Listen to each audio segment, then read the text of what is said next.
will challenge and, if necessary, destroy media narratives on George Samueli. And it's Thursday night from a grim, dismal, very depressing city of Budapest, where the new regime is consolidating itself in power. It's not yet in government, but is getting ready for government, and nothing can stop its taking over. So this is a a dismal, rather depressing time, as you can imagine. Now, the about an hour ago, just about an hour ago, Viktor Orban, the still Prime Minister of Hungary, but who won't be the Prime Minister for very much longer, but still, nonetheless, still the Prime Minister of Hungary. Viktor Orban gave his first interview since the election, and I thought we'd go over this. It was a lengthy interview, but nonetheless, I have a transcript. I've managed to get a transcript of the interview, thanks to the work of a Gaggler who helped out enormously.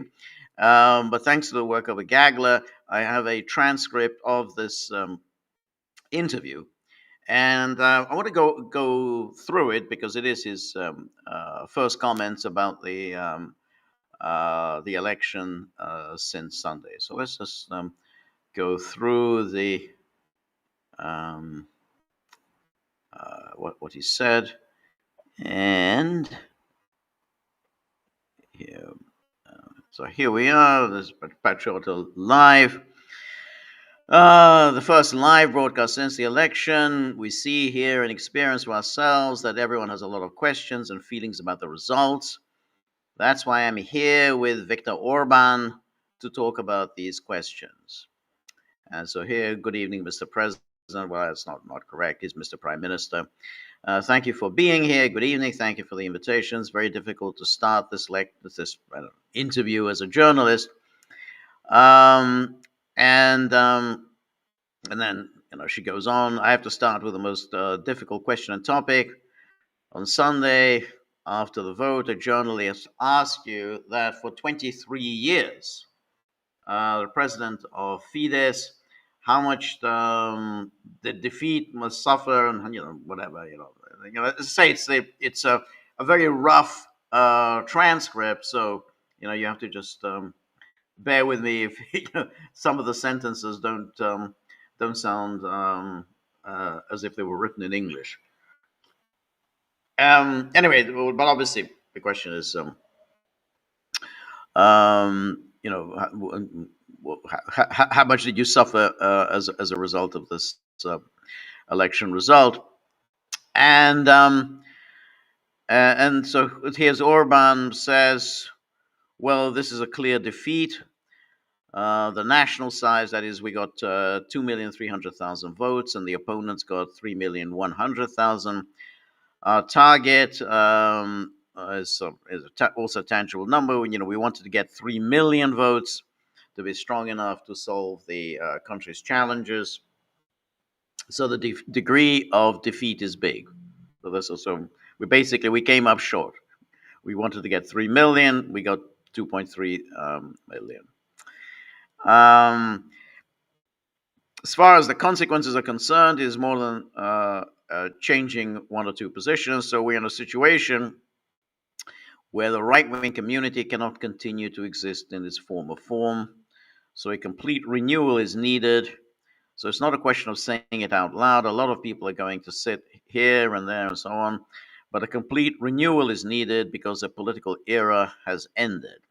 I think emotionally and from the numbers as well, and we cannot continue our policy as we have done so far. The right-wing community cannot continue to live as it has lived so far. So a lot of changes are needed. Once again, I say a complete renewal. And this is not only Fidesz, but for the whole national side, a complete reorganization, a new formation, and a lot of new movements will be born. At least I hope so. A lot of people will take part in this. We have to help with this work. We have to make Fidesz and its leaders clear. Personally, I think they can count on me. We are here. We will do this great work. I've already given out the basic tasks related to this, so a lot of people are working to start this renewal. We will talk about what will happen to the future of Fidesz on the national side.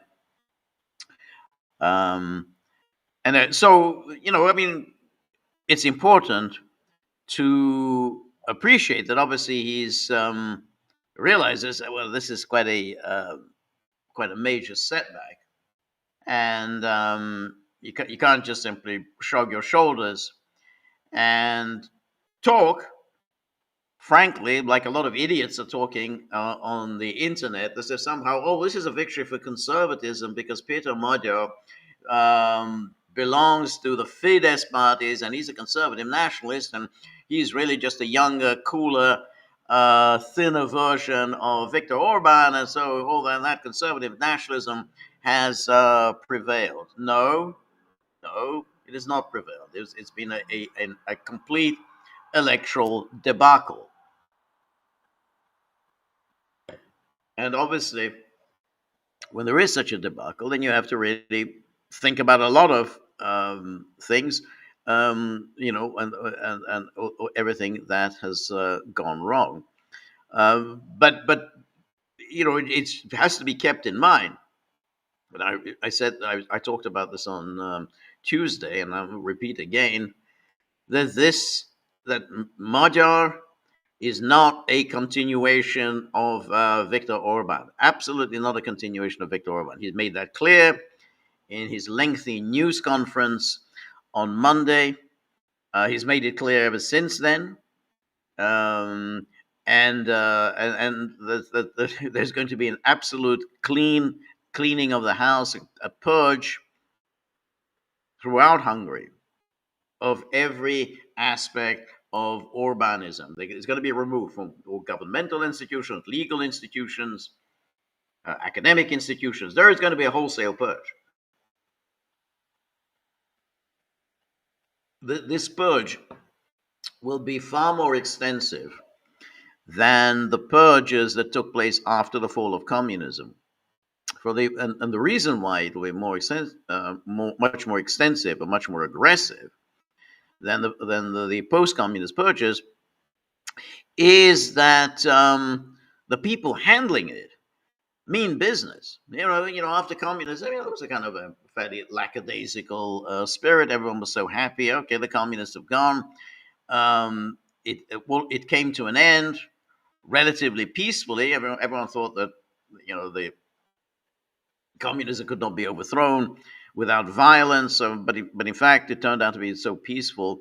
And so everyone was just happy, and so therefore there really were no purges. There was a kind of a smooth transition whereby the former communist elites essentially line their pockets via the process of privatization, which worked very nicely for them, and via the process of being on hand to be the recipients of Western largesse and Western investments. They were there, nicely placed, to be the beneficiaries of Western investment. And somebody has just written, and the reason I don't normally read out, at this stage what people comment on YouTube, but I think this is quite interesting because this is let Dasein live. I think let's let Dasein live. Dasein, the Heideggerian term, but let Dasein live. He says Dugin just posted. It seems Magyar is not so bad. Dreher was right about him. He follows the politics of Orban. Not sure why. So that the reason I think I read that out is it shows the foolishness of Dugin. Dugin has simply has no understanding of this, but thinking that somehow um, Magyar is not so bad because he said, and he said this during the campaign, because he said, "Hey, we're going to continue to import Russian energy." Well, what else is he going to say? I mean, Hungary doesn't get energy from any other source than Russia, so he's about to say, "Yeah, we're going to continue importing Russian energy until such a time as we're not going to import Russian energy." So, he said this during the campaign. That's what he was going to do. He was fairly unequivocal, though, about the purges, the extensive purges that he has in mind for anyone connected with Russia who is in Hungary. Remember, he said this a number of times to his news conference, that whole Ruski Khaza. During his campaign, he threw out all manner of accusations about the GRU, the Russian GRU, being present in Hungary, that Orban and Szijjártó are working for the Russians. So I don't know where Dugin is getting this information from, though. He's not so bad. I mean, he's made clear what he intends to do. Yeah, he's going to import Russian energy. That's awfully good of him. He's going to continue importing cheap Russian energy. Why Russia should be so happy that somebody's importing Russian energy, given that Hungary, at least the foreign policy of Orban was sort of at least fairly neutral, even though even Orban's Hungary was a member of NATO, it was a member of the European Union, and even though Orban did support all 20 of the sanctions packages against Russia. He complained about it, but nonetheless he supported them. But at least you can say, well, all right. I mean, he attacks von der Leyen, and he does say Europe should be at peace with Russia. So you can say, okay, well, that's better than nothing. But Magyar has said he is going to remove Russia and Russian influence out of Hungary. And you ignore that and instead say, "Oh, well, great, he's going to, he's going to continue importing Russian oil and gas." Well, NATO is, as the Russians say, is involved in some kind of an existential fight against Russia. So it can hardly be to Russia's advantage if NATO states import Russian oil and gas. I mean, they're importing Russian oil and gas at a nice low price. All the better for NATO then to mobilize and use its resources against Russia. So, well, thank you very much. Good of you to provide us with cheap energy. In the meantime, we will continue to send ever more drones to Ukraine and ever more military hardware to Ukraine, and we're going to basically loan money to Ukraine in ad infinitum. So that's right. And then he talks about Dreher. This is Rod Dreher, who we learned in the last few days apparently was picking up a nice tidy little salary of more than $100,000 a year at the Danube Institute. And we talked about the Danube Institute before. So the Danube Institute, funded by the Hungarian government. So Rod Dreher, who apparently Dugin seems to think highly of, was picking up a very, very tidy little salary at the expense of the Hungarian taxpayers. And so people like Dreher were putting out stories for Western conservative consumption about how great Hungary was. Now that's fine. I mean, you want to do that, that's fine. But they had no real impact on Hungary and Hungarians, because everything that they did, everything, all these institutions, whether it was the Danube Institute, whether it was the Matthias Corvinus Collegium, all of it was geared towards um, Western consumers. And they themselves, these Western consumers, then in turn said, "Hey, this is nice.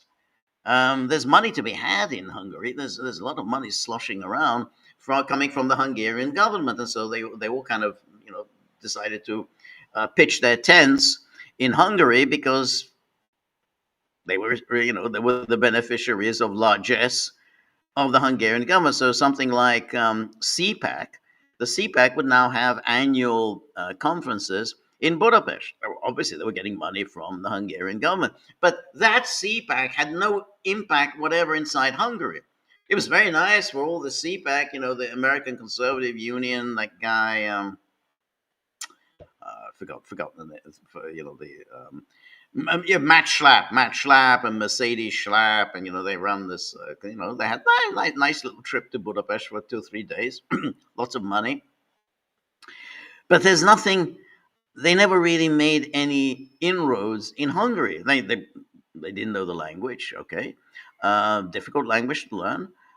They didn't know anything about Hungarian history. Okay, didn't know anything about Hungarian culture, and therefore they failed in the most profound way in crafting a distinctly Hungarian conservatism. And if you're going to espouse conservatism, then it should be a Hungarian conservatism. But instead, this Danube Institute crowd, and they said Rod Dreher was collecting a salary of more than 100,000. And 100,000 in Hungary, that's an awful lot of money. I mean, that, Hungarian salaries, they're not New York salaries. So, that's a lot more than anyone in Hungary was earning. For doing very little, other than, these conferences. So what did they do? They espoused a conservatism. But what was this conservatism? Well, since they didn't know anything about Hungary, took very little interest in Hungary, took very little interest in Hungarian history, other than, Hungary's, Budapest, they got some nice restaurants here. I like these Budapest cafes. You got really good food, and the wine's great.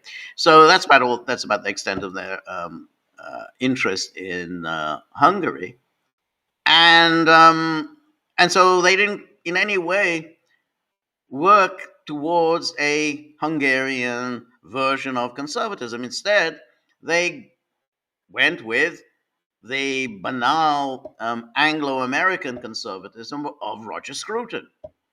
And so Roger Scruton became this the patron saint, the late Roger Scruton, or to say he died some years ago. He became the patron saint of Hungarian conservatism, and so throughout Hungary, all these cafes kept springing up, like the Scruton Cafe. Very nice. There's a Scruton Cafe near quite near where I live. Very nice part of town. But that was it. So they espoused this, the conservative philosophy of Roger Scruton.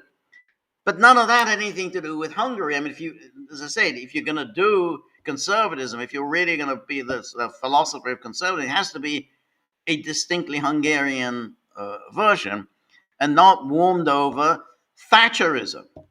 And that's what the Danube Institute and a lot of these places were offering, which is, Thatcherism. Well, Thatcherism was dated, in the UK already 30 years ago. There was a reason why the Tories rejected Margaret Thatcher in the fall of 1990. I mean, that was it's already 36 years ago since Thatcher was Prime Minister of the United Kingdom, and they rebelled, they rejected her. But somehow the idea of transporting this to Hungary, somebody thought that was a really brilliant idea, and the Hungarian taxpayer should pay for it. I mean, to be fair, it's it's you kind of have to admire the Orban wanting to broaden his horizons, wanting Hungary to open itself up to the world and be a part of the exchange of ideas. But that's not what Hungary needed, and the debacle of Sunday just showed how little impact this this whole conservative intellectuals that he brought over, how little impact they actually had on Hungarians, and especially young Hungarians. And after all, the whole point of having these think tanks, the whole point of having these creating this infrastructure, this conservative infrastructure, is that you're going to inspire young people, and then you're creating the next generation of Hungarian conservatives.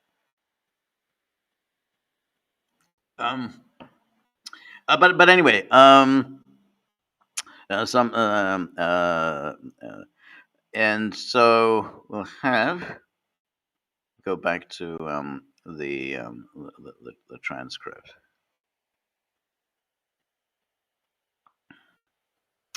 So anyway, and then there's the questioner says, but let's stay a little longer on Sunday. They also asked you after the vote, after you gave the vote, if there's anything that you have regretted in the past 16 years. You reply, thank you, it's fine. Let me ask you this question again. Are you thinking about governmental issues in general, political issue? And then she brings up the PAX-2, which is the nuclear reactor in Hungary. It still hasn't been finished, but it's being financed by Russia. And then the PAX-2 should have been built much faster. Yeah, okay. And then if we were able to build it faster, the Hungarian economy would be in a much easier position today because we would have more energy and it would be cheaper. The fact that it takes a long time and we could not finish it, I see this as a serious governmental mistake. A lot of people are disappointed and angry about the result. What did you feel on April the 12th when you first faced it, when you first understood the result was? And what did you feel on the morning of April the 13th when you woke up? And then the Orban says, well, after the first results, I already saw that there would be a problem because the results showed a completely different path than the one that our campaign was built on.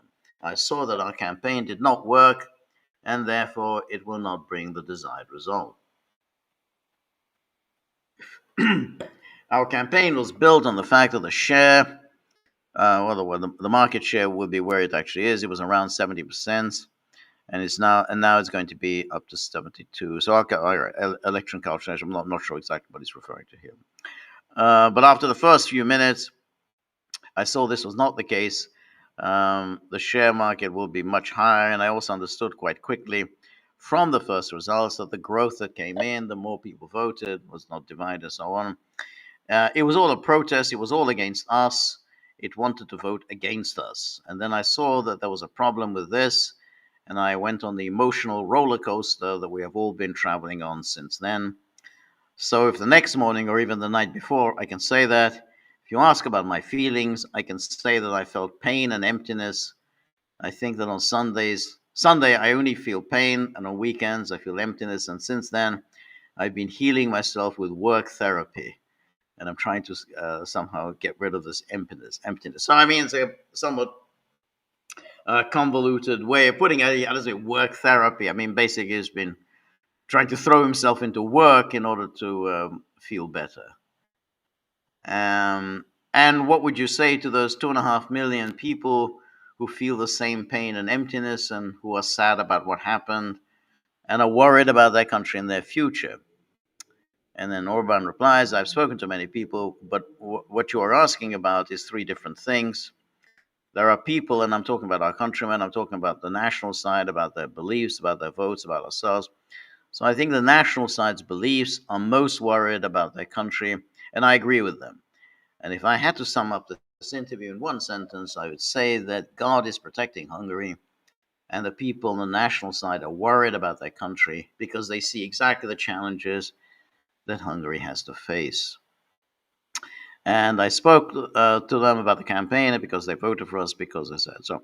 Um, and everyone has to gather their strength. Even for me, this will be a big challenge. Um, and then it says war, energy crisis, inflation, migration. These are big and well-known problems.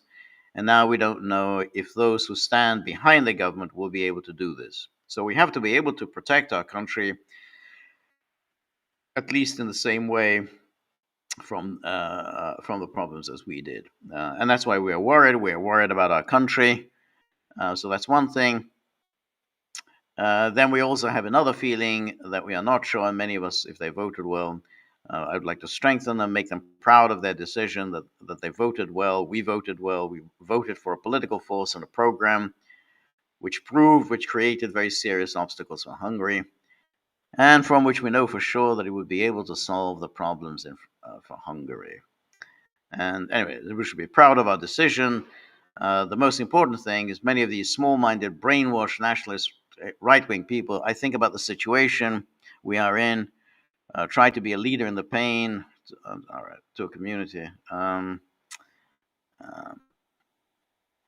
yeah, anyway, we should be proud of everything, what we have achieved in the past 16 years as national leaders, from the reduction of taxes, the support of family, housing for young people, and so on. All right, we'll just see if we can accelerate this a little bit. Okay.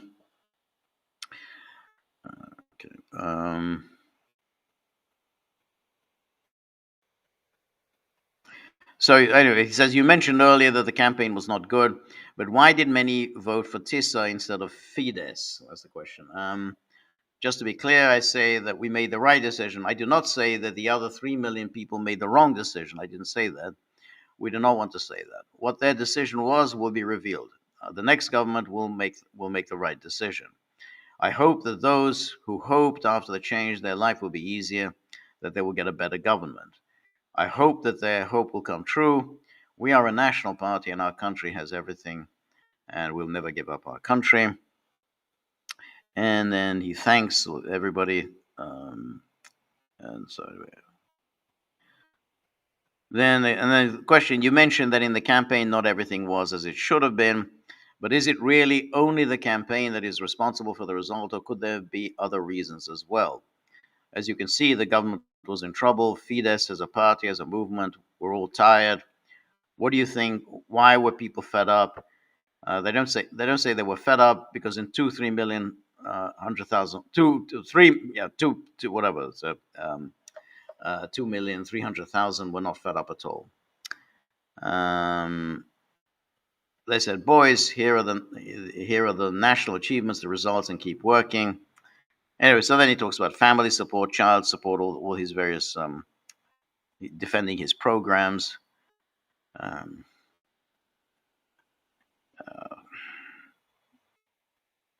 Anyway, so next week in every electoral district, the activists and volunteers will gather. We will go among them. I will go as well. We will meet them. We will talk about what happened, how it was, what they saw, and a picture will emerge from this. I have already given the task, for example, the task of the renewal of Fidesz, because we have defined the schedule and so on.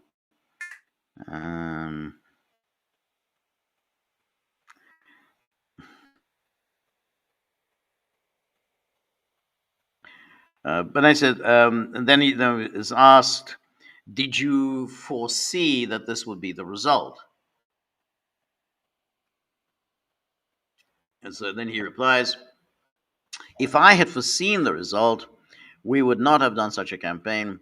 I would be the happiest person if I had foreseen the results of the election. If a person makes a military plan, he goes all the way to the end, and in the end, he waits for God's judgment, which was unpleasant for us. But I also thought that we would win. We were so many everywhere. And I feel now I do not have to go into such deeper details, but I feel that the voters above the traditional 70 to 72% either do not understand them or were not interested in what I said. So we have to find out who were those who did not vote, but now they have come, and why they voted against us and why they did not want to vote for us. All right. So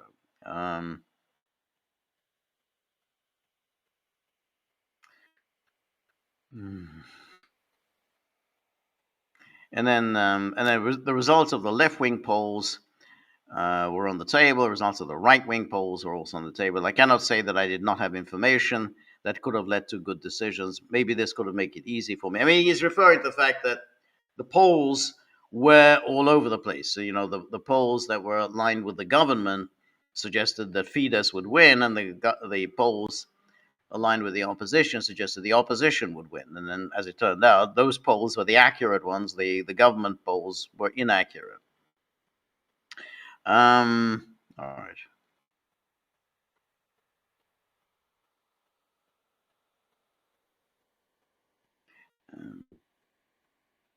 Anyways, and then he talks about I agree that we should analyze the situation and free ourselves from bad things. First of all, my position on corruption is very clear. I have never, I think he said, well, I think he not banned any corruption. I guess he means I have never tolerated any corruption. So as I say, the transcript is just hot off the presses, so it's not exactly in tip-top shape. I've never never tolerated any corruption. I never support any anti-corruption propaganda. In every single case where a serious suspect was found, the authorities have always been there, and I've always supported them. I've always supported the right-wing groups. I've always been very clear about this. I've never. I don't know. This makes no sense. I've never banned corruption. We have to follow all the rules, and we have to pay all the taxes. So, anyway, if you have money, give it to the people. I've always supported all the authorities in their work. So anyway, okay. So anyway, just let's see if we can just wrap it up. And then he talks about you remember the other day, Peter Magyar announced that the president of the republic should simply resign. He went to see the president, and then after the meeting, he said the president should resign. Now, the president is appointed by the National Assembly, but this follows a normal procedure. I mean, you have a National Assembly, and they vote for a president. The president in Hungary is largely a ceremonial figure. The Hungarian system is much more aligned with the British system, which means it's a parliamentary democracy, and the president, like the monarch, is really head of state, but largely a ceremonial position. But anyway, there is a constitutional procedure for the appointment of a president, and for Magyar to say, well, I think he should just simply resign, it shows a real contempt for the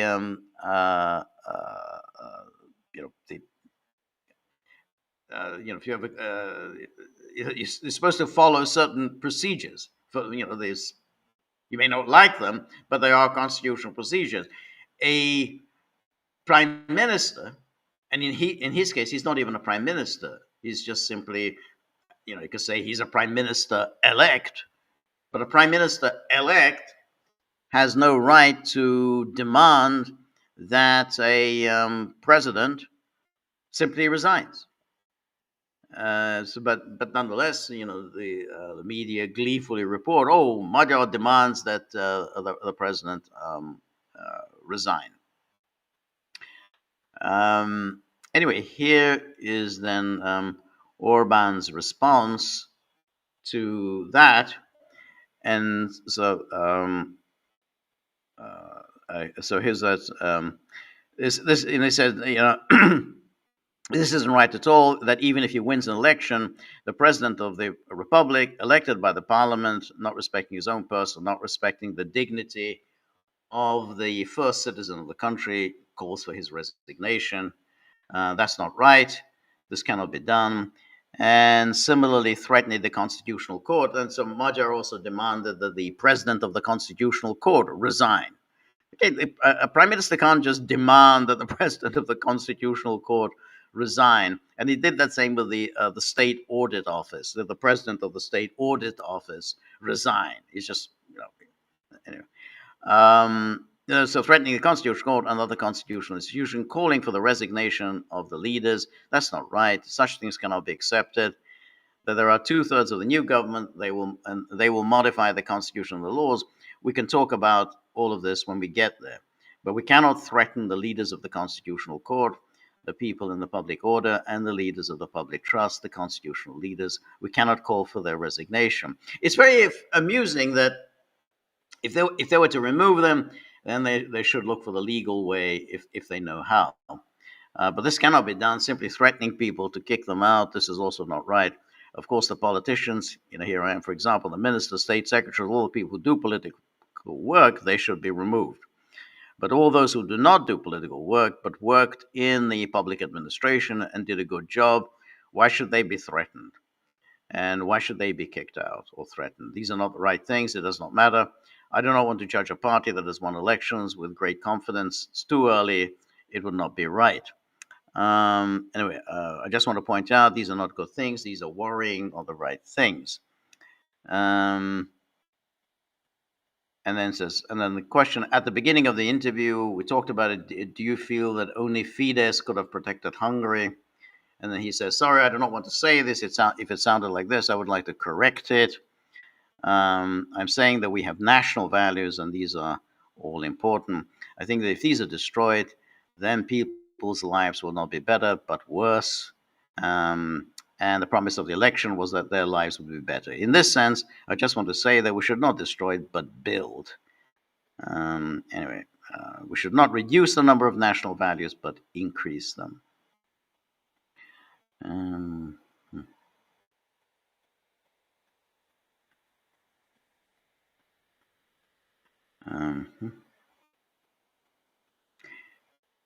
Anyway, then he says about future Fidesz, we will see where Fidesz is. We will see the world in which we live. We will see the new form of the patriotic world at the end of the summer, I hope. And then says, this is exactly what I would like to ask you. What does this renewal mean? How will Fidesz renew itself? How will the entire right-wing community? What does the new Fidesz need? And then the point of the renewals is that it does not lead from the center. I have an opinion what should be done, but it can only be renewed if the people involved want to renew what they have. I have tasks now. I have given them out. That's related to what you asked. And anyway, then.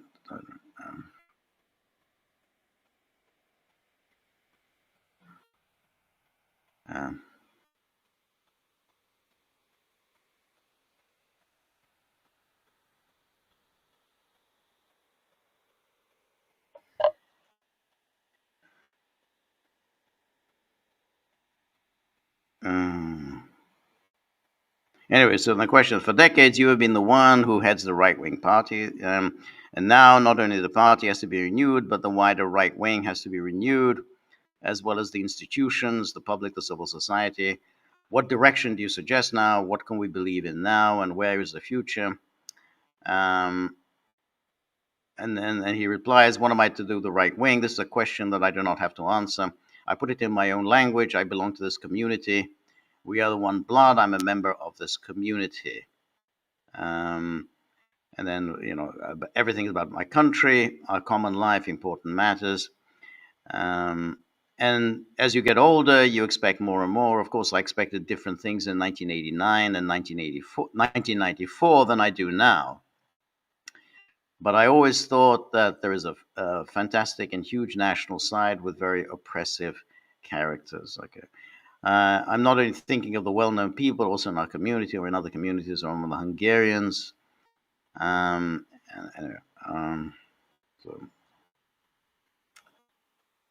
I mean, I think it's just simply saying, well, it's not really about me. It's really about whether Fidesz has a future if the people want Fidesz to have a future. I mean, it's not. If there's no appetite for a conservatism, then it's not. There's not going to be a conservatism. Anyway, then he goes back to losing the election in 2002. when we lost the election in 2002, we had to reorganize the right on the national side. This is how the civic circles. And now they expect the same from me for the third time. These two previous periods were the best in my life. I'm not saying the most productive, because running and creating national achievements or playing a role in it was fantastic. But emotionally, the movement was always the best. These were the best years of my life. And since there are a few more stories, I'm sure that in the next 1 or 2 years, I won't have to do the work, even if the Fidesz Congress will take over in June. Okay. Anyway, so then it talks, and then I think the last question: what will be your role? And then when I started to grow old from my other love, from my homeland, from football, I said that it would be good for me if they gave me a place in Erta and gave me work there, but if necessary, I would lead the boys to a starting lineup as a team captain. I did a lot in my life, maybe got tired from time to time, although now, after the defeat, I suddenly feel not older, but somewhat younger. I feel a lot of pain, and I'm not going to decide what to do. I don't know if I can get happiness or driving force or ambition or inspiration beyond my family. I don't know yet. Like I said, I'm struggling with fatigue, pain, and emptiness. Maybe, well, I will have such beautiful days in the community. I'm sure my family will have them. Whatever happens, if my community tells me that I'm sitting in the back row or not there, or that I have to prepare the equipment for the next winning team, I will do it. And they say, Mr. Prime Minister, you can't be a Bowie class in Ertar at the moment because you have to lead the team. Then I will lead the team to the next game. I will prepare to lead the team. Mr. President, thank you for being here and answering the question. All right, so it's basically saying that all depends on whether what what people want from it. But you can see, however poor the the transcript is, it's a kind of a rush transcript. You get a sense of his obvious disappointment, and he's fairly open about the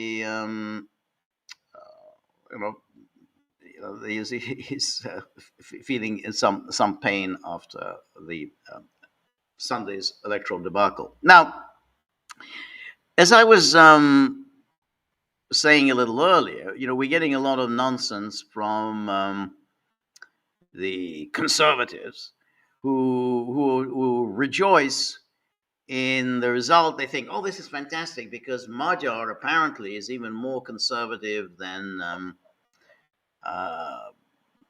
Orban was, and that this is actually a victory for the right, and so this is really fantastic.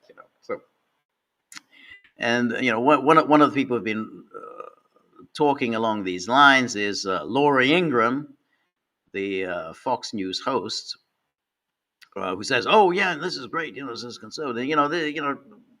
Laura Ingraham has been living in this kind of nether world of Ronald Reagan. So it's like you have this Danube Institute types who are kind of forever living in the era of Margaret Thatcher. So then you have these conservatives in the United States who are forever living in the era of Ronald Reagan. And I remember when in the fall of 2021, when this was after the defeat of Trump in the 2020 election, and then they had the gubernatorial election in Virginia, and this completely useless figure. I can't remember his name. But he won the Republican. He was this investment banker. He was in the Carlyle Group, but he won the gubernatorial election in the fall of 2021, and this was basically the first Republican victory after the 2020 election, and she was just ecstatic about that. I mean, she just couldn't stop just gushing with excitement about this fantastic victory by this is the investment banker who worked at the Carlyle Group. I think he was the CEO of the Carlyle Group, which is basically an equity capital firm, and the people who work there are all former senior government officials, and so that was the one the Republicans put up, and he won. And she was thrilled and likened this victory to Ronald Reagan's victory over Jimmy Carter in 1980. Um, but there's a lot of this kind of talk about that somehow Magyar is a conservative. Magyar is really good, very very right wing person. There's no evidence for any of that. The only reason they say this is that Magyar was a kind of a nondescript figure within Fidesz. He had been a member of Fidesz, and then, as we discussed before, he was largely known as the husband of Judith Varga, the Fidesz justice minister. But he was a fairly nondescript. But nonetheless, they've taken that to suggest, obviously, he's a solid Fidesz man, rather than what he obviously is an opportunist, a careerist who was feathering his nest for many years with Fidesz, not making any real impression, but working within the apparat.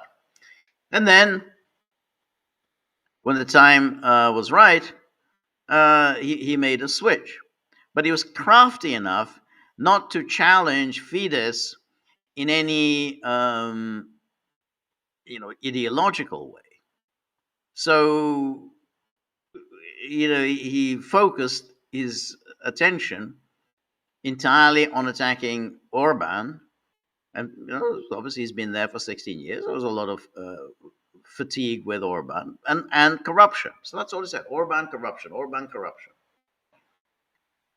Now, when it comes to any issues or any ideas, he never talked about that. He always avoided those issues. But the one thing that he did say repeatedly, that he, unlike Orban, will be able to get on well with the EU, and that he, unlike Orban, will be able to get money out of the EU. That 20 whatever billion that the EU owes Hungary, said, I'll be able to get it back. And as anyone knows, and this has been made very very clear by Brussels, is that you're not getting a penny until you fulfill this condition after condition after condition. We're not just going to bankroll an Orban Orban light. That we're not just going to have Orbanism without Orban. So all these conservatives are saying, "Oh, that's great. We're going to have Orbanism without Orban. Fantastic. We just get rid of this old fat guy, and then we have this young cool guy, but we'll have the same policies." Now, it's a total make-believe, complete fantasy world. First of all, we know exactly how Ursula von der Leyen operates. She doesn't just simply hand out money and says, "Oh, well, that's fine," because I like thin, good-looking guys more than fat, middle-aged guys. That's not how she operates. She says, "Hey, I want the removal of all vestiges of Orbanism," and that's why, among his earliest announcements, and we talked about this on Tuesday, among his earliest announcements, he said, we're going to join the European Prosecutor's Office. Well, why did he talk about the European Prosecutor's Office? Well, because he intends to work with the EU to prosecute key Fidesz figures, the figures within Fidesz who the EU alleges stole money from the EU. That's what they're going to do. They say, "Hey, you stole money from us." Now, that's a lot of nonsense, but nonetheless, that's what they're going to do, and that's why that was his. It was his first announcement. Yeah, we're going to join the European Prosecutor's Office. So let them pursue Viktor Orban, and we're going to help them do that. And then, as we discussed on Tuesday, he intends to bring, I think, treason charges against the Hungarian Foreign Minister, Peter Szijjártó. So he's preparing the ground for that. When you start accusing the current foreign minister of essentially working for the Kremlin, which is, Magyar has repeatedly accused him, he's working for the Kremlin, and accusing him of shredding documents to hide traces of his collaboration with the Kremlin, then you say, well, he's preparing the ground for treason charges. So that's the next task. Now, there's a lot of talk about how Magyar has said no to the EU on the migration pact. He said no to the migration pact. He said he's going to strengthen the borders. Well, first of all, the strengthening the borders is completely meaningless because every single government promises to strengthen borders. Even the Democrats in the United States always say they intend to strengthen the borders because that's what you're supposed to do. If you're a government, you are supposed to strengthen borders. I mean, you can't very well say, well, I intend to weaken the borders, because I actually think it's a great idea when people just break into the country. So that's it. Yeah, we're going to strengthen the borders. So that means nothing. But the migration pact is itself completely meaningless. There is no pact as such. There's no contract that states have signed, and Hungary was supposed to sign and it didn't sign. It wasn't like that. The migration pact, the EU migration pact, is simply a kind of a loose framework for among EU states to deal with migration. And among the things that that you're supposed to do within the migration pact is either you take a quota of migrants, or you contribute to the common policing of borders, or you contribute to the resettlement of migrants in other countries. That's part of that. So those are obligations, but there isn't some kind of a contract that you're supposed to sign. So when he says, "Well, I don't like the migration pact," it doesn't mean anything,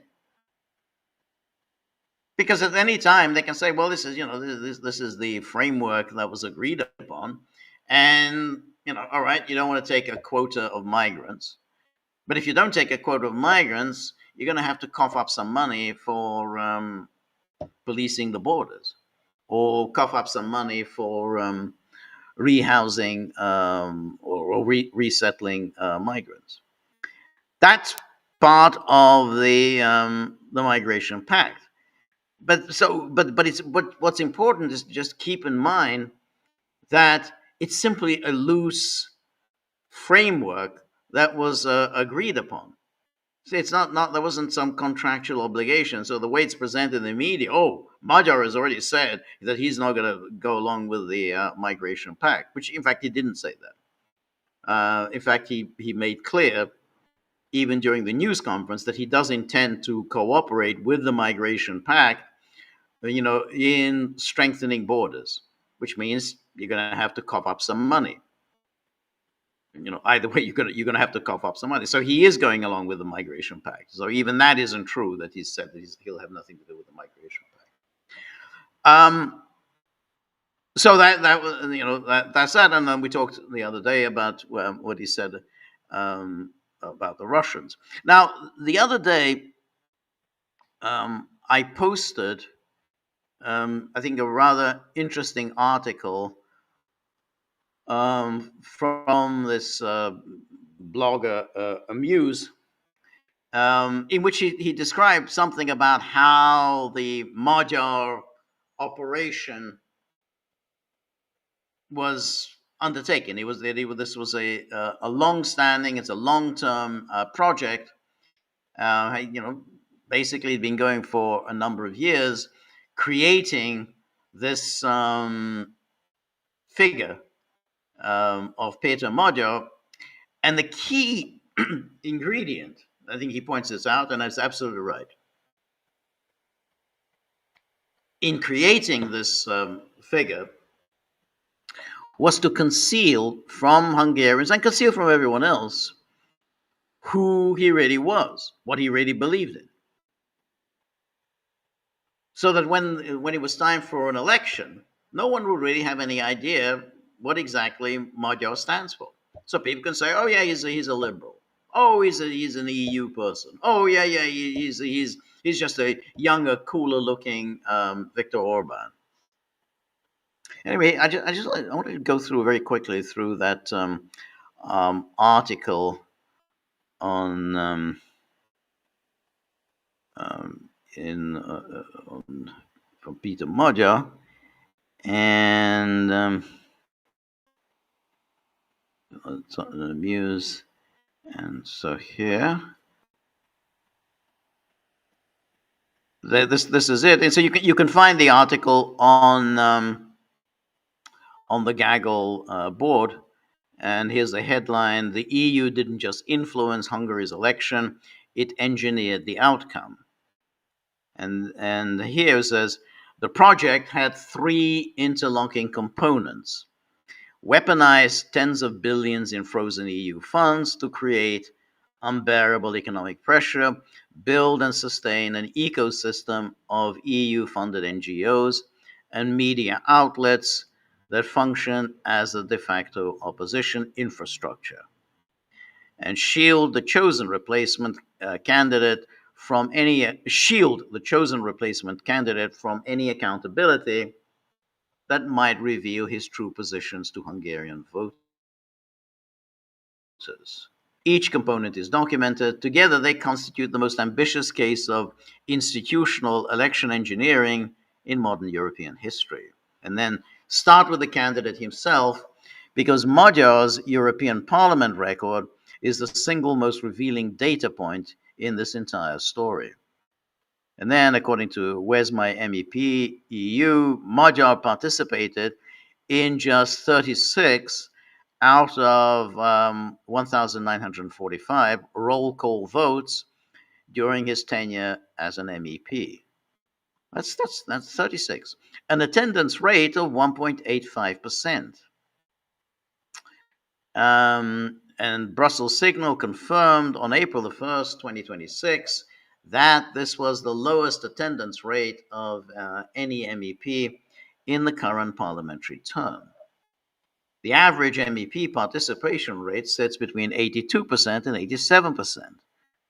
The European People's Party, Magyar's own faction, averages 87.5%. Magyar collected his full salary, enjoyed his full benefits, always very nice. Get your full salary, enjoy your full benefits, and exercised his full parliamentary immunity, which shielded him from 3 separate Hungarian legal proceedings. He simply did not vote. This matters because Hungarian voters were told a very specific story. Magyar is just as conservative as Orban, just without the corruption. That framing depended entirely on the absence of a voting record. No voter could check whether Magyar supported the EU Migration Pact because he never voted on it. No voter could verify his stance on Ukraine accession because he skipped those votes too. The EU's own parliamentary immunity rules prevented Hungarian prosecutors from forcing him to answer for alleged crimes, while the EPP, that's the European People's Party, tolerated his unprecedented absenteeism because an EPP victory in Hungary was the higher institutional priority. The system was not failing, it was functioning exactly as it was designed to produce a candidate with no paper trail who could be marketed as whatever Hungarian voters wanted him to be. And then it says, now consider the financial architecture that made Magyar's rise possible. Beginning in late 2022, the EU froze approximately 30 billion euros in funds owed to Hungary across three mechanisms: 22 billion in cohesion funds, 6.3 billion on the rule of law conditionality, and roughly 5.8 billion on recovery and resilience facility grants. Now, keep in mind, 30 billion euros is an awful lot of money for a small, relatively poor country such as Hungary. You know, that's a lot of money that's withheld. That makes a huge impact on the country. The formal justification spanned judicial independence, anti-corruption, academic freedom, LGBTQ rights, and asylum policy. The conditions were bundled into 27 super milestones structured as an all-or-nothing package. Hungary could not unlock funds for bridge repairs without also satisfying conditions on its asylum courts. And one should also keep in mind that when the European Court of Justice ruled against Hungary, as of course it was bound to do, and there's been other rulings against Hungary. I mean, these European courts kept ruling again and again against Hungary. I mean, it ruled against Hungary over its relationship with Russia over the Pax nuclear power station. That's another ruling against Hungary. So here you have this 1 million euros a day fine, 1 million euros a day on its asylum policy. And the asylum policy, as I've said before, was the reasonable, I think perfectly reasonable policy, is that you can't enter the country and apply for asylum. If you're going to apply for an asylum, then you have to do it outside of Hungary. I said, well, that violates EU rules. Boom, $1 million fine. Now, that $1 million, not $1 million, 1 million euros a day fine kept accumulating, but because this fund, Hungary obviously wasn't paying this fine, but because all this money was frozen, the fine was just simply being taken out of the frozen money. So it's like, well, so every day the amount that was frozen kept diminishing because 1 million euros was being taken out, and so now that is precisely what Magyar is promising will come to an end. So how can any idiot simply say, oh, he's going to reject the migration pact with the EU if he has any serious expectation of getting any of this frozen money back? And as we discussed on Tuesday, it's already been made clear to him that they're not just going to give him this money. He has to show that he intends to make good on all of his obligations, that he intends to purge Orbanism from the Hungarian body politic. He has to show that the new Hungary bears no resemblance to the old Hungary. I mean, all this was spelled out. Anyway, let's go on for a little bit more.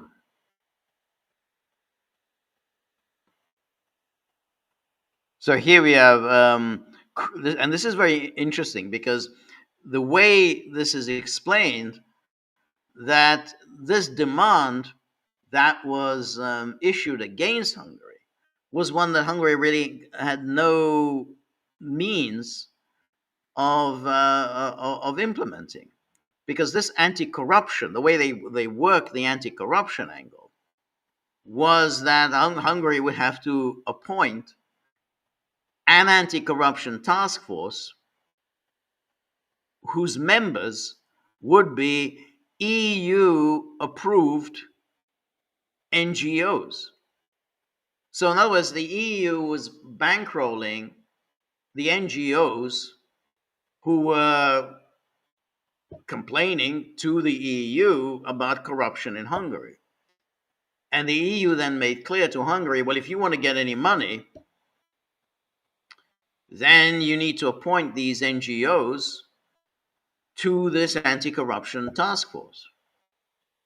The very people that we are actually bankrolling, and the very people whose reports to the EU are the basis of the EU sanctions against Hungary. So it's a wonderfully cyclical process from the EU, but that's par for the course of how the EU operates. So anyway, it says, crucially, the EU required Hungary to establish an anti-corruption task force in which 50% of members must come from independent NGOs.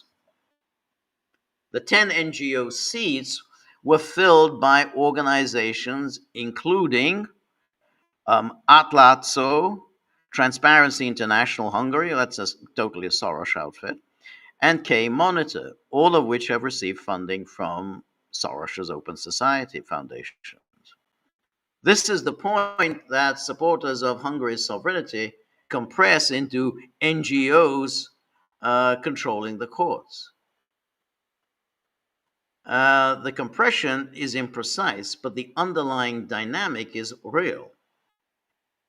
EU mandated civil society participation in governance oversight, staffed by Soros-funded organizations, was a non-negotiable condition for fund release.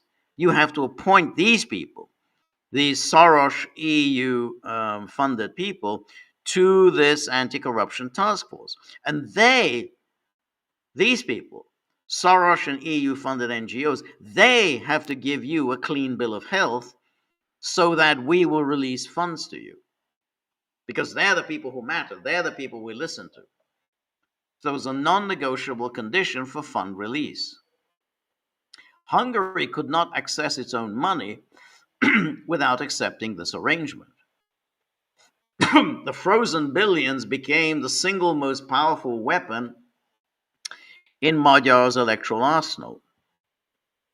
His core campaign argument was devastatingly simple. Only a pro-EU leader can unlock the money. That argument was unanswerable precisely because it was true. The EU had structured the conditions so that compliance required political alignment, not merely technical reform. Von der Leyen's team signaled through diplomatic channels that important signals would include unblocking the 90 billion euro Ukraine loan and lifting vetoes on Russia sanctions. These are foreign policy positions, not anti-corruption benchmarks. The money was the lever, and the lever was calibrated to produce regime change. Meanwhile, the EU built the media and civil society ecosystem in which Magyar's message could resonate. And then it talks about how all this money that was going to these various media outlets, and then they in turn were presenting, fulfilling the needs of the commission for their rule of law reports. It says the very reports that formed the evidentiary basis for freezing 18 billion euros. EU media funding through Creative Europe supported projects involving independent Hungarian outlets. And then they said this 444 received 318,000 euros. And then we have Telex, then participated in a project worth up to 2.7 million. And 444 was also part of the Sfera movement, worth up to 1.66 million. These outlets provided the critical coverage ecosystem in which Magyar's anti-corruption narrative took hold. The Hungarian government documented that politically active NGOs in Hungary received at least 62.4 million in direct EU funding since 2014. What's interesting about that is, obviously, it is an outrage that you have ostensibly media outlets are receiving money of this magnitude from governments. This is the EU government, but somehow when you read the mainstream media, it's always written in the form that these are independent. They're independent, as opposed to media outlets inside Hungary that, of course, are not independent. There you have this crackdown on media, and there's no media reporting. Everything's it's all a repressive police state that is Hungary. But this is somehow independent. But when you look at it, the sheer size of this money. You can run a very fancy media operation with this kind of money. You can have a very large reporting and editorial staff. You have a very nice websites and everything. There's a lot of money that the EU was pouring in, and as this article points out, when the government, in Hungary and elsewhere, the government of Georgia also did this, which is, well, okay, if we're going to have these NGOs, then they should be forced to reveal the sources of their income. If they're getting funding from abroad, they should, be made to reveal how much and from whom they were receiving. But this is immediately deemed absolutely outrageous and unacceptable, and police state tactics when they try to adopt a Hungarian version of the Foreign Agents Registration Act, which FARA, which the United States has. But we have the same thing. Remember, in Georgia, we talked about that. This rent-a-mob, aided and abetted by Western NGOs, mounted often very violent protests against the Georgian government. Why were they protesting? Because of FARA. They were adopting FARA legislation.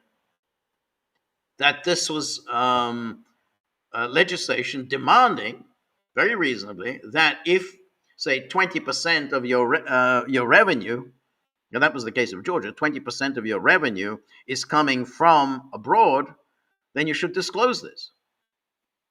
But this was evidently horrific. Well, of course they thought it was horrific, because it would be a huge embarrassment for these NGOs, supposedly civil society grouping. These are civil society, Hungarian civil society, but who obviously don't have any roots in Hungarian society. They're entirely bankrolled from abroad.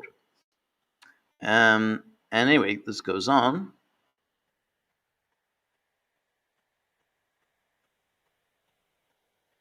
When Hungary tried to create transparency about this funding through a law modeled on America's Foreign Agents Registration Act, the EU Court of Justice struck it down. Of course it did. And then, the case decided on June the 18th, 2020. The EU Court of Justice ruled that Hungary's requirement for NGOs receiving more than 24,000 euros annually from foreign sources to register and disclose their donors violated EU law. So that requirement, that any NGOs that receives more than 24,000 euros annually from foreign sources, the requirement that that NGO reveal its donors, that was a violation of EU law. So apparently, it's in accord with EU law that NGOs conceal their sources of income. So that, in the name of freedom, in the name of democracy, and I mean, like the Soros outlets, transparency. It's called Transparency International. So these organizations that are called Transparency International advocate on behalf of non-transparency. The last thing we want is any transparency. So no one should know anything about where the money is coming from. And remember, this is the same EU that daily deluges us with all sorts of stories about Russian interference, Russian interference on all our purposes. Everywhere there's Russia. So you say, well, okay, great. I mean, if we have there's this horrific threat from Russia, then fine. Let's disclose the sources of incomes from all organizations. Oh no, we don't want that. No, that's the last thing we want is to disclose anything. So all the talk about how Russia is everywhere and accusing everyone of being in the Russian payroll, but apparently we're not allowed to inquire into everybody's sources of income. Anyway, then this goes on.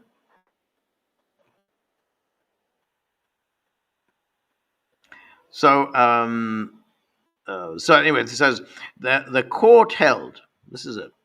The court held that the law created a climate of distrust toward affected organizations. Hungary was forbidden from even knowing who was funding the organizations that were in turn informing the Commission's decisions to freeze Hungary's money. So you see how clever this is. The court held that the law was creating a climate of distrust towards affected organizations. Hungary was forbidden from even knowing who was funding the organizations that were in turn informing the Commission, that were informing the Commission's decisions to freeze Hungary's money. And then the circularity is breathtaking. The EU funds NGOs. The NGOs produce reports criticizing the government. The Commission cites those reports to freeze funds, and the government is legally prohibited from tracking the funding chain. That's very nice. What happened in Hungary was not an election, it was a leveraged buyout. The EU froze the money, funded the opposition ecosystem, blocked transparency about that funding, shielded the replacement candidate from accountability, hid his voting record, and then, the moment he won, moved to strip the structural power that had made Hungarian sovereignty possible in the first place. Every individual component has a bureaucratic justification. Taken together, they constitute a pattern that no honest observer can describe as anything other than institutional interference in a sovereign nation's democratic process. But of course, all of this is naturally celebrated in the the media ecosystem, and a classic of the of this genre was a recent article by Timothy Garton Ash, and so, and I want to just show I mean, we've talked about Timothy Garton Ash obviously many times before here at the Gaggle. One of these absolutely insufferable figures. He's a kind of historian. He's been writing about Eastern Europe for decades. He's sort of always extolled as if somehow he is Mr. Freedom, Mr. freeing Eastern Europe from communist rule himself, because he was there in the 1980s. He wrote a book about solidarity, and then from then on, he was just writing these books, um, uh, glorying in the demise of communism in Eastern Europe.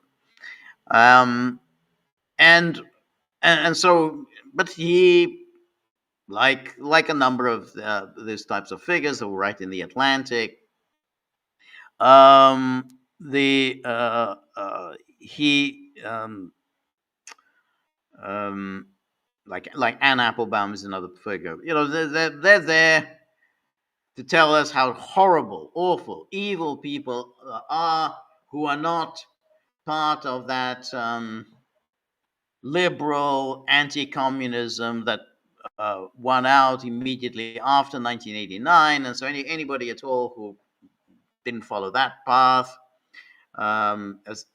insisted on any kind of nationalism, a national version of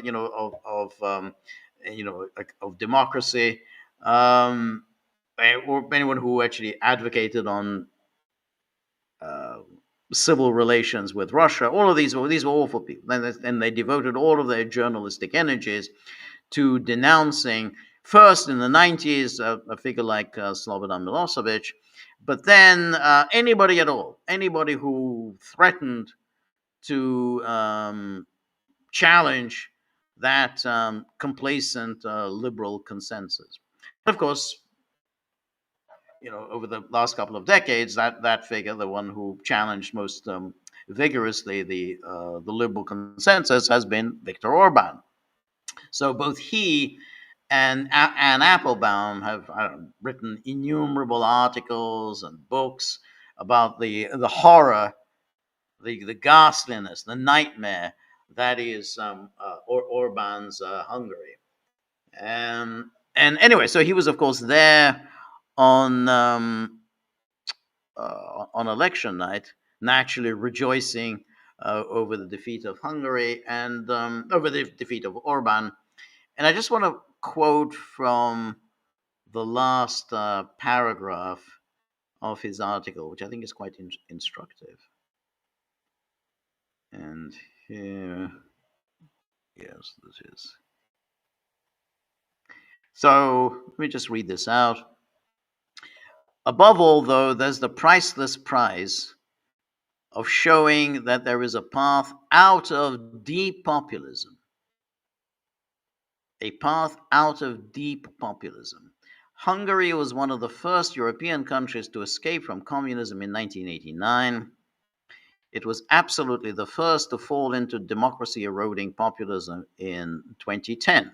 So that's democracy eroding populism in 2010. That's when Orban was re-elected. I mean, though he had his first term, he was already in his first term as far as Gard Nash is concerned, because he, of course, he led Hungary into NATO, so that was okay. But the later iteration of Orban, that's unacceptable. If it can now be the first to emerge successfully on the other side, that will be a vital precedent. Even the US might then want to take some Hungarian lessons. So here we have this false democracy eroding populism. There's a path out of deep populism. So he said twice, he uses populism twice in that last paragraph. And then he says the first to emerge on the other side being the escape from populism. Now, it's very interesting why somebody that would spend so much time denouncing populism. Why would you be so against populism? I mean, what is populism? Well, populism is doing things that are popular with the people. How horrible. Imagine doing things that are popular. Hey, I'm going to deliver cheap energy for you. Oh, wait, but you're getting the energy from Russia. Because of our great solidarity for Ukraine, we should pay 4 times as much for our energy, because we have to support Ukraine. So how dare you give us cheap energy. Okay, fantastic. Um, Populism. Okay, I'm going to pay people money, or at least I give them tax breaks if they have more children. This is an outrage. You're supposed to, if you have a population dearth, as most of Europe does. I mean, almost no European country even comes close to the replacement rate. Hungary, does indeed have a population dearth. Well, no, the way you resolve population dearth is to bring in migrants. You have to open it up to migrants. That's what George Soros said, I think, in that article that we talked about, I think, last week, and that Marty very generously posted on our Gaggle locals board. There's this article in which he said Europe, well, the European Union, should, at a minimum, bring in more than a million migrants a year. 1 million, that's at a minimum, million migrants a year. That's the plan. So, in other words, if you say, if Soros says a million, then you can bet that the real number is going to be 2 million. I mean, it's like when it comes to immigration, the moment a number is thrown at you, it's going to be twice that number in reality. So that means the Soros plan was to bring in 2 million migrants a year. Well, that's the plan, and Soros and Timothy Garton Ash is, of course, horrified about populism. Well, that's what you have to do. The fact that people don't want migrants among them, that's neither here nor there. That's populism. That's the kind of populism we need to escape from. You have to accept the Soros plan. Bring in 2 million migrants a year. And then you have foreign policy. Hey, I want to stay out of any wars. I just don't think it's a good idea for a small country like Hungary to get right in the middle of a war. It's never done us any good. Well, that's also populism. That's also outrageous because Garton Ash, and we've talked. He's written article after article in the Guardian demanding that Europeans and Americans send a lot more military hardware to Ukraine. He was condemning. Garton Ash was spitting venom at Sergeant Schultz, the previous German chancellor, because he was hemming and hawing and hesitating about sending the Leopard tanks. Remember, there was that era when everyone was very worked up about the Leopard tanks. And somehow the Leopard tanks from Germany were going to make all the difference. And there was Garton Ash, getting completely worked up about how Germany is failing in its responsibility for peace. Apparently, the way Germany fulfills its obligation to world peace is by sending Leopard tanks to Ukraine. And that's the argument.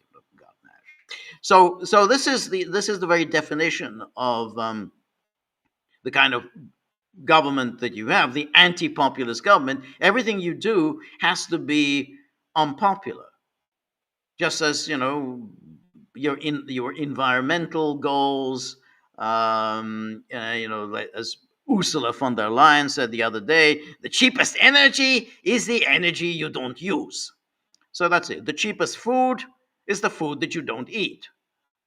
The cheapest drink is the drink that you don't drink.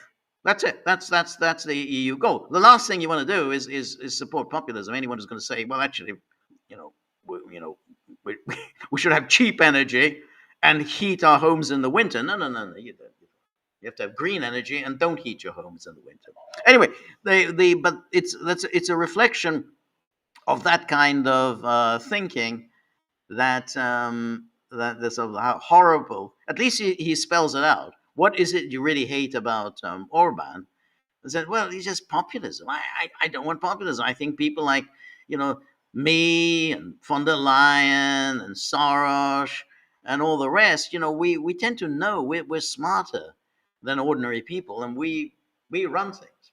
The irony of it all, of course, and it's kind of obvious, is that who else was so arrogant and always said we know better than what the people want? Well, they were the communists.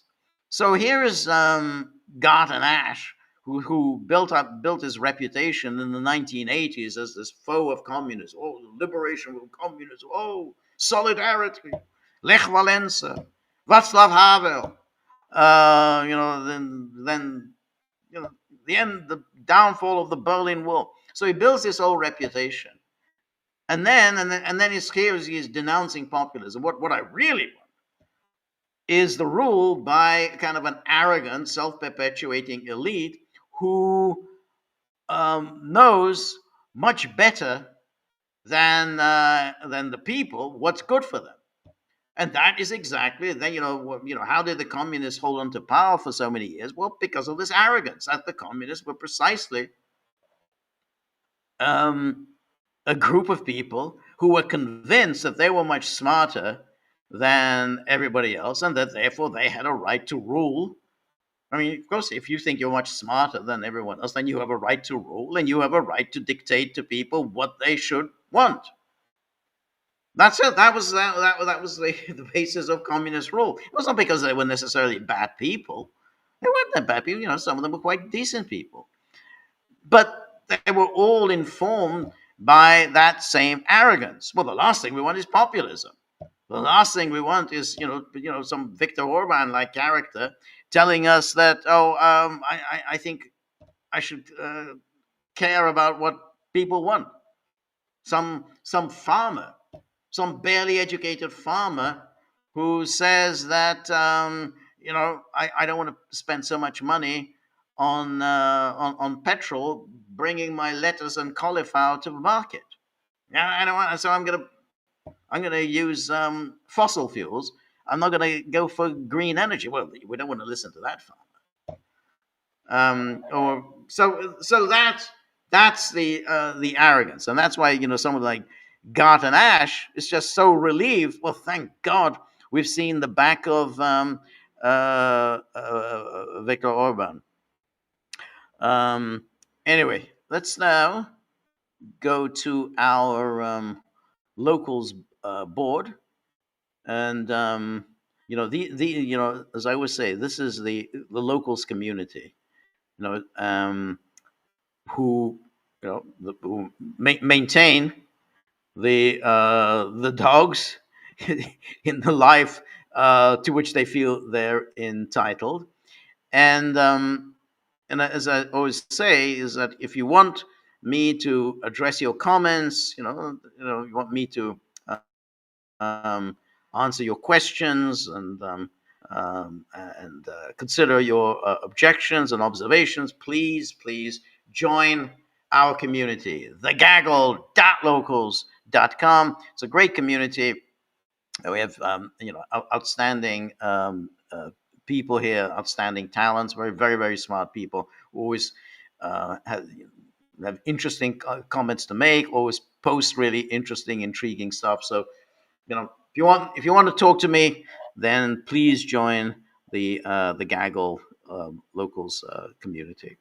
Anyway, let's then look at our questions. And first off, Danaki was one of our most prolific posters. Always has something interesting to post about. So just amazing. His productivity and he identifies really interesting news stories that that I miss, and so I'm sure other people miss. So really, very grateful to Danaki. Anyway, he says, "Dear George, how long till Cuba falls next? I'm sure the cretinous Xenon coping crowd will once again say how the Americans will be defeated and Russia will come in to its age-old allies' help with super secret nuclear powered tsunami inducing submarine drones and stuff that nobody's ever going to see. Just trust the reporting of Escobar, the little dancing monkey, a whiny idiot goddess, Zaharova scouts honor." Well, I have to say, I tend to think that Cuba is for the birds, and I don't think Cuba can survive. And I think this will be a relatively easy one for Trump because it's clear that the leadership in Cuba is, on its last legs and is willing to come to some kind of an agreement with Trump. Um, they're obviously not. They don't want an invasion. This isn't the Bay of Pigs. This is not the same Cuba that fought off the Americans in 1961. So I think they're going to work out something, and this will be, I guess, a famous victory of sorts for Trump. He can then, whatever the way it comes out in over Iran. I mean, it hasn't really been a success for him, and so it's how do I change the subject? Well, the most effective way of changing the subject is, you have a success somewhere else. And a victory in Cuba, the overthrow, finally, of the communist government in Cuba, will be a feather in Trump's cap, because then he'll say, well, I've done something that Eisenhower failed to do, JFK failed to do, Johnson, Nixon, Reagan, the Bushes, and everything else. They all failed to remove the communist government. I succeeded in doing it, and so he'll say, "Well, I got rid of the communists. I got rid of Maduro. So I've got some successes under my belt. So I don't think I don't think Cuba's going to survive for much longer, and I tend to think that if he comes to some kind of a deal on Iran, and I still think, as I've said here before, that he's gonna work something out on Iran, because there is a deal to be had here. Particularly on this, it's Iran says, we're not going to do any enrichment for 5 years. America insists on no enrichment for 20 years. I mean, you can meet this halfway. I mean, I just don't think this should be that difficult, really, to come to a deal. So I think he could come to a deal, but even if he does that, he will have failed in his larger project on Iran, which is regime change. So therefore, having failed on his larger project, he will need a successful regime change project elsewhere. And that's why I think he's going to try and change the subject and make his move on Cuba. Will Russia do anything? No. To be honest, I think Russia never really had much chance. It was always a certain bluff that was involved. Why the Americans didn't make another move against Castro after the Bay of Pigs, but they came to some kind of a deal after the Cuban Missile Crisis, and maybe that deal is still in effect, because remember the deal whereby the Soviet Union removed the missiles from Cuba, but part of the deal was obviously the removal of the U.S. Jupiter missile from Turkey. But another part of that deal was the United States would not make any more attempts to invade Cuba. So that was the pledge given by JFK. No more attempts to invade Cuba. So it may be that that's still applicable. So I don't think the regime change will come about through a direct invasion. I think it'll just be, some kind of a negotiated outcome. But I don't think, to be honest, that the Soviet Union ever really wanted to get itself into a fight with the United States in Cuba. I mean, it just didn't have the resources in place to be able to put up any real resistance to the United States. So I don't think this was at all likely. This was Khrushchev got very exuberant in 1962, thinking that somehow he could frighten the Americans by installing missiles in Cuba. You know, I have my problems as a Sahara, but there's nothing the Russians could do. I mean, there's other things that, of course, where the Russians have failed, and we can talk about that next time, like Armenia, which is simply just now completely moving out of Russia's orbit, and that is down to the Russians' huge diplomatic failure and deterioration of relations with Azerbaijan and so on. There, I think Russians could have done a lot more, but Cuba, I think, is just out of Russia's reach. Anyway, thank you so much, Danaki. And then Stone River, always good to see you. Thank you very much for your generosity, Stone River. And Stone River says, every time Trump derides someone he previously praised, he reveals his own poor judgment for not having seen that person's true nature earlier. That's very interesting. You would think I mean, that's a very good point. And you would think that, well, I wouldn't go around denouncing people that were former allies of yours, because that means you got it wrong. I mean, either you were wrong then or you're wrong now. I mean, take your pick. I mean, were you wrong when you extolled the brilliance of Tucker Carlson? Were you right then or wrong then? Are you right or wrong now when you call Tucker Carlson a moron? Same with Marjorie Taylor Greene. I mean, you heap praise on her. Now just pour scorn. Marjorie traitor Brown and all the rest. So I mean, it does reflect badly on his judgment. What I'm never, to be honest, I'm not exactly sure of with Trump is when he gets into these kind of denunciations, when he starts calling Tucker Carlson an idiot, or Alex Jones. I mean, all the and really mean, nasty things that he says about people like Alex Jones, who incidentally have a huge following. I mean, these are people with serious supporter base. So what I'm never sure of is, to what extent does he really mean it when he launches these attacks? Because he's not a young man, so he's been around for many years, and therefore you should know that you don't want to.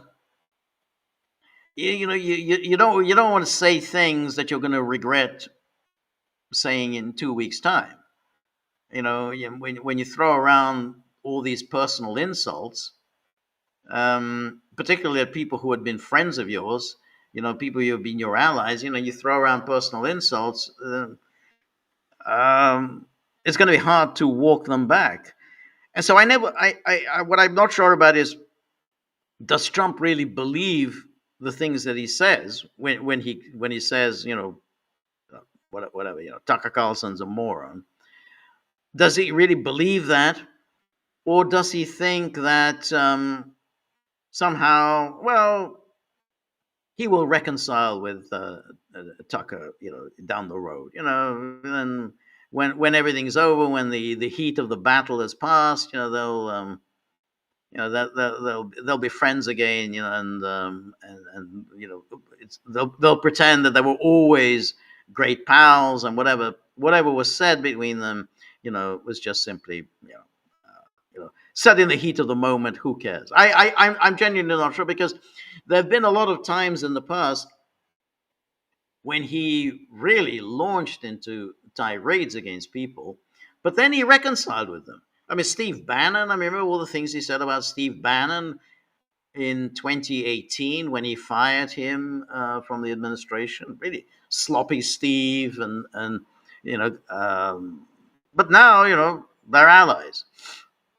And I remember all the things that he said about his opponents at the time in 2016, who then served in his administration. You remember all the things he said about the guy who was the governor of Texas. God, he called him really stupid during the campaign. But then they made up, and then he served as his Secretary of Energy.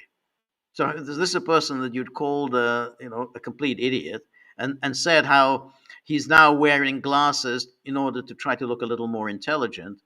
And then he went ahead and gave him a job as energy secretary. So Trump is someone who is quite easy to forgive. I mean, he forgives people quite easily. So that's why I'm not sure that does he really think the things that does he really believe the things that he says about Marjorie Taylor Greene, about Tucker Carlson, or does he just figure, hey, in a few months' time, we're all going to be friends again? So perhaps that's a question that maybe Gagglers can answer. So anyway, thank you so much, Stone River. And Marty, always very good to see you. And Marty here posts this glowing portrait of Margaret Thatcher. This is one of in her heyday with light shining. She looks kind of beautiful in the light. This is Thatcher when she dominated British politics. It's just kind of an interesting figure because I lived in the UK during the Thatcher years, and she was a very divisive figure. I mean, there were people who absolutely swore by her, and loved her, and of course, she also aroused deep hatred. And what I think, or just completely off topic, what I thought was interesting that even during the years that people hated her and would say really the worst things about her, oddly enough, no one ever really brought up any any sexual innuendos about her. It was always about her policies. I don't remember anyone ever talking about her in any sexually derogatory way. I was surprised by that, but that was never really, however mean people were about her, and however the depths of the hatred that she aroused, it was never really in any kind of there was just very little any kind of sexual vulgarity that was directed at her. However, Thatcher's moment came and went. I mean, it's that was that was that, and she may have fantasized after her overthrow in the fall of 1990 that she will come back. I mean, she was very bitter, obviously, about what happened to her. She was very bitter at John Major, who was her protege.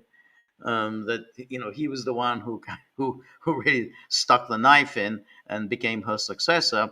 And she did think that somehow the Tories would come to their senses and would call her back as leader. Well, that never happened. It was never likely to happen.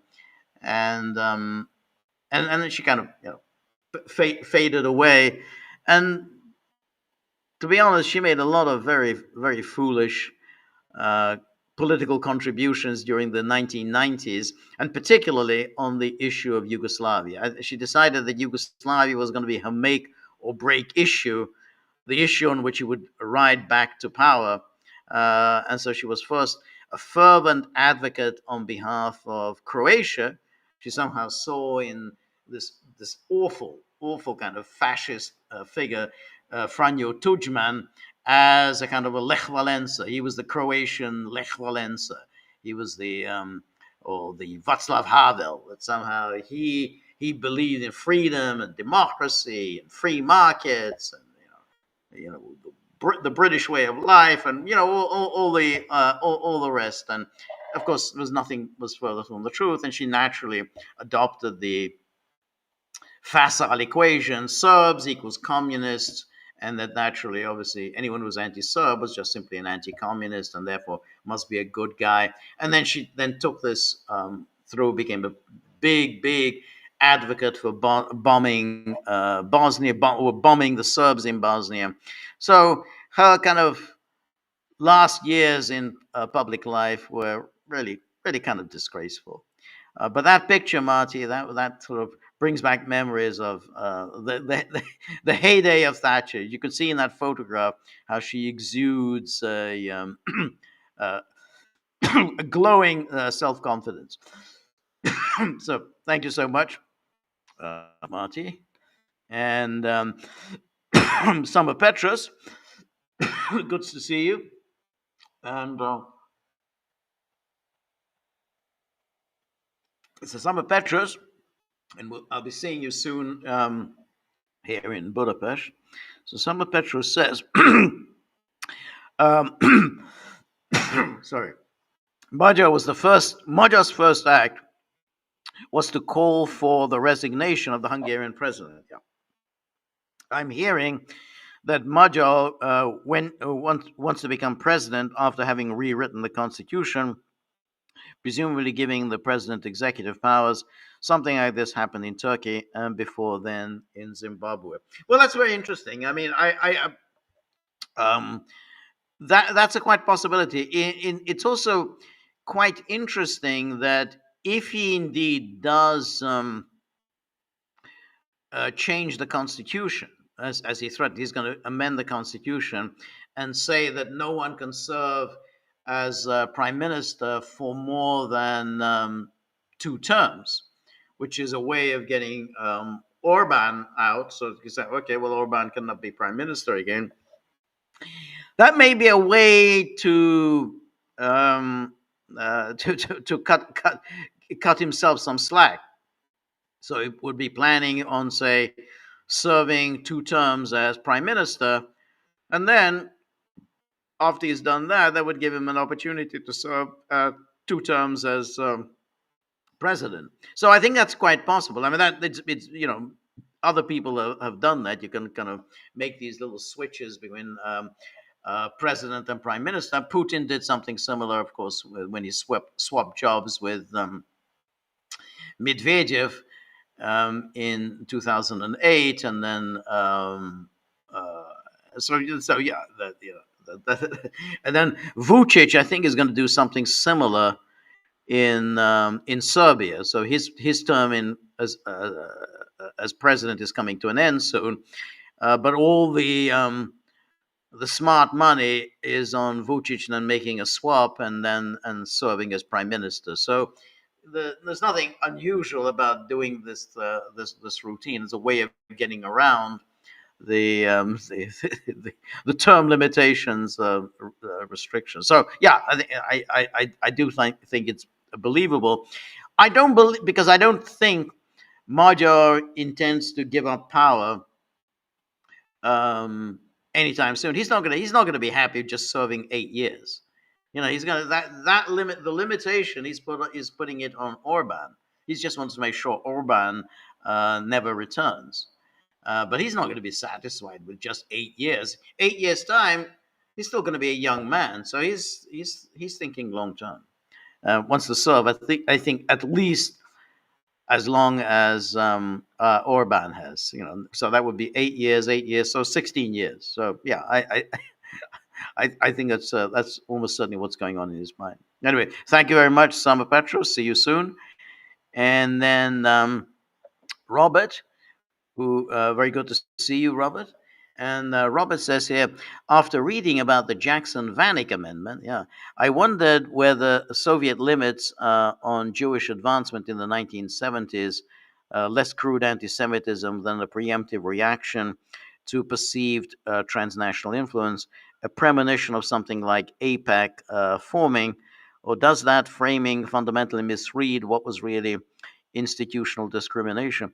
Well, I don't think there was institutional discrimination. I think the Jews in the Soviet Union did extremely well. They'd always done very well. I mean, that was that was always the case, and that was one of the reasons why there was, at least among the public, not within the elite, not within the Soviet hierarchy, but at least among the public, there was a certain amount of resentment towards the Jews. First of all, the the Bolsheviks themselves were often believed to be Jews, and of course there was a high percentage of Jews among the Bolsheviks, though even though the leading Bolsheviks were not Jews. Lenin was not a Jew, Stalin was not a Jew, but that was nonetheless they were perceived as Jews. But then subsequently, um, in terms of the scientific, technical, engineering, legal elite that emerged within the communist system, many of them were Jews, and so there was a very high percentage of Jews holding rather prestigious positions within the Soviet system. Now, what then happened was, of course, there was the creation of the State of Israel, and which the Soviet Union had supported. They initially supported. They were, along with the United States, they were the first state to recognize the State of Israel. But then things rapidly deteriorated between the Soviet Union and Israel. One reason for which was, of course, that Israel demanded that the Jews in the Soviet Union leave the Soviet Union and come to Israel. This, of course, was an absolute direct insult to Stalin, that anybody would prefer to go somewhere else than in the Soviet Union, particularly as the Soviet Union had created its own Jewish national homeland. So there was a Jewish national homeland in the Soviet Union, Birobidzhan, that admittedly not many Jews wanted to go there, but nonetheless they had their own Jewish national homeland. But Stalin was, of course, infuriated about that call by Israel that Jews should just pack up and come there. So anyway, so that then relations deteriorated, and but then during the détente era, which was the early 1970s, this was one of the demands that the United States made on the Soviet Union. So in other words, hey, if you want economic assistance from us, if you want cut price grain, if you want all kinds of scientific engineering stuff that you can get from us at cut price, you have to allow the Jews to leave. And that was the deal. That was the deal that was made with the Soviet Union. But then with Jackson Vanik, this was enshrined in legislation. A conditionality of any kind of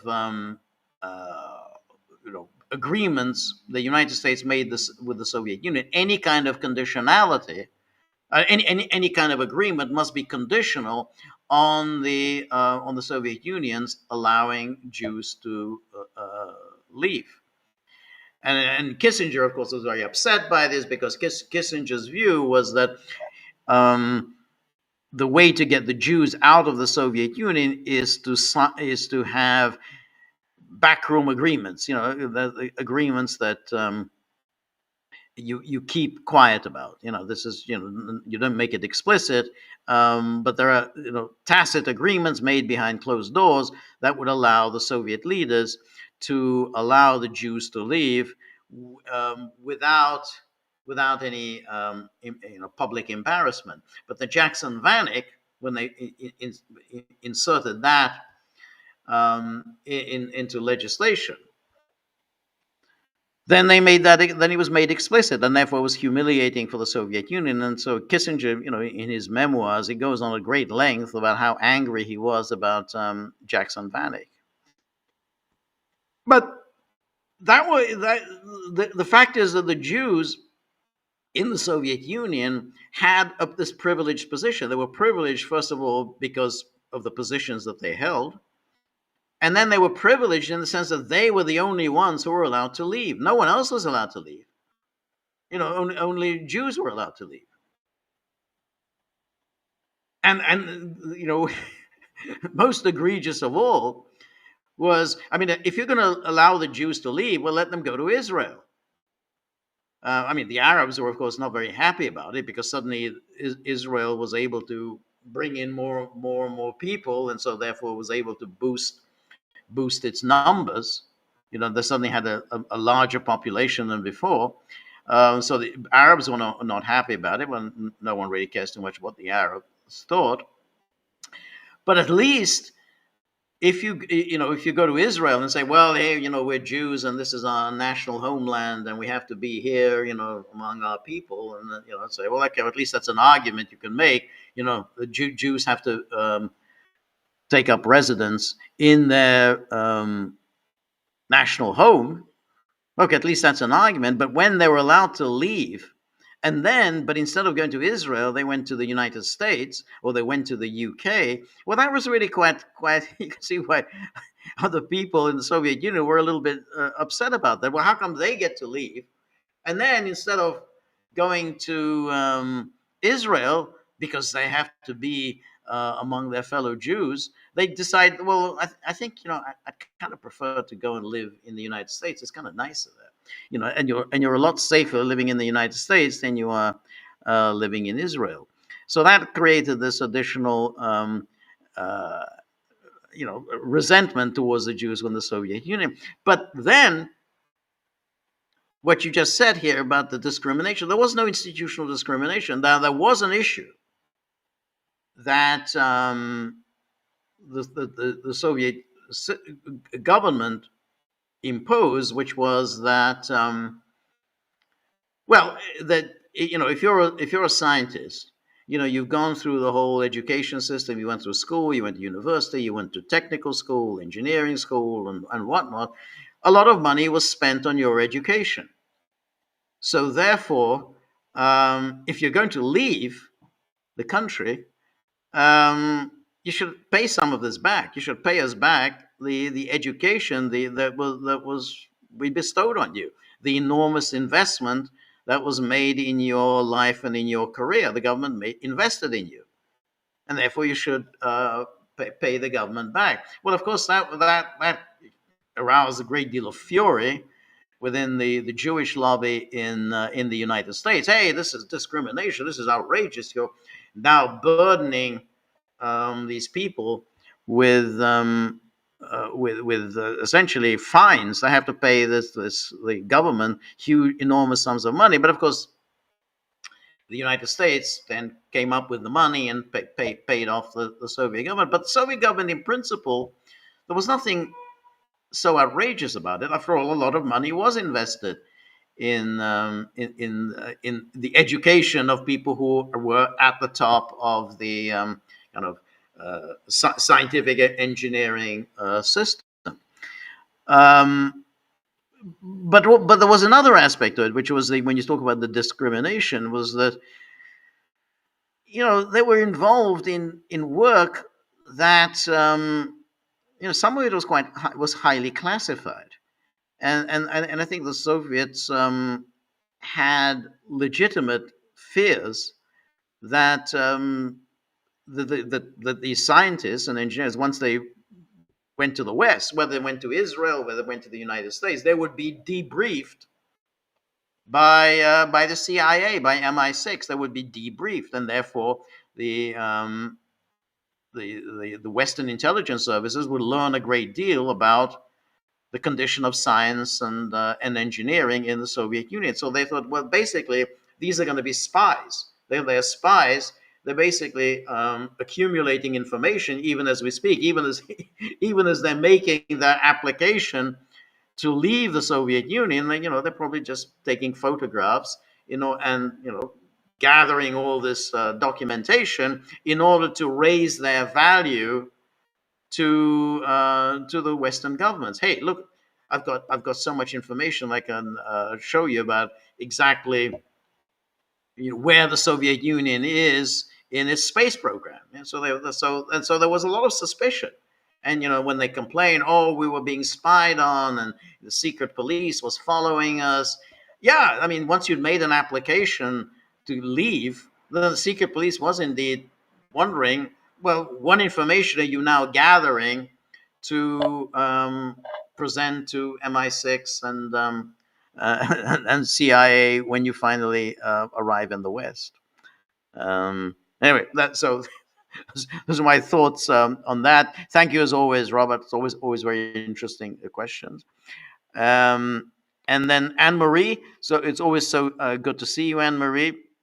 It's a resident musical musical talent, with who's always graces the Gaggle with such fascinating observations, insights, and vivid descriptions of what playing great music is like, playing great music at the highest level. And so, I'm always so fascinating by Anne Marie's stories, and particularly her anecdotes of having um, performed at the highest levels with some of the most extraordinary talents of the 20th and 21st century. So I'm gonna be posting another piece of music on the Gaggle Music Club, I think, in the next day or so, and I won't reveal yet what it is, but I'm really looking forward to. Anne Marie was saying something really interesting about it. So thank you as always for your generosity. And then Anne Marie says, I just came back from playing a concert with George Gershwin's concertante version of his opera Porgy and Bess. Are you familiar with the piece? And if so, do you like it and Gershwin in general? Well, that's very interesting. I do quite like Gershwin. Some of it I find really a little bit noisy. And just noisy. It kind of, I just feel almost like it's hitting me over the head. Um, the opera Porgy and Bess, I'm not. I can't say that I'm a huge fan of. But some of Gershwin's more peaceful, more melodic music, I do like. Um, and so, but Porgy and Bess, I just find it a little bit. Uh, Maybe there's something about it really that's a little condescending. I mean, it's understandable, and what Gershwin was trying to do, but when you listen to it now, it just does come across as rather condescending, and the music doesn't thrill me that much. Um, but I thought in his um, uh,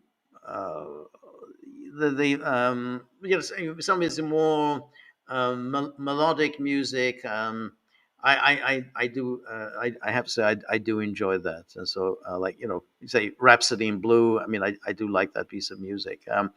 But he's not really my favorite American composer. I think I mean, and we've posted some of his music on the Gaggle music page, some American composers whom I like more than Gershwin. But I have to admire his extraordinary talent, his originality. I mean, it's a very and his amazing productivity. I mean, he died at the age of 38, so he managed to produce an amazing amount of work by the age of 38. So I'm kind of impressed by that.